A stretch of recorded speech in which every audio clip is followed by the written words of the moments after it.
Tanong, no, ano ba ang pinakaiba ng last pay, ng separation pay, at also ng back pay?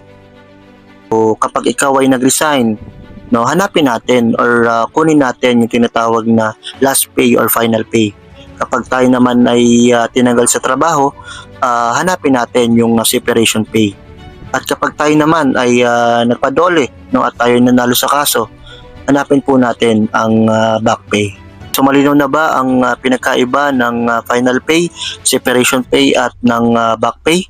Okay? So if ever po na kung kayo po ay may katanungan, no, kindly comment down below, and kung ako naman po ay nakatulong sa inyo, no, kindly like, share, subscribe itong aking video channel, at kung kayo po ay meron pang katanungan, no, i-comment nyo lang po at isa-isahin po natin na sagutin.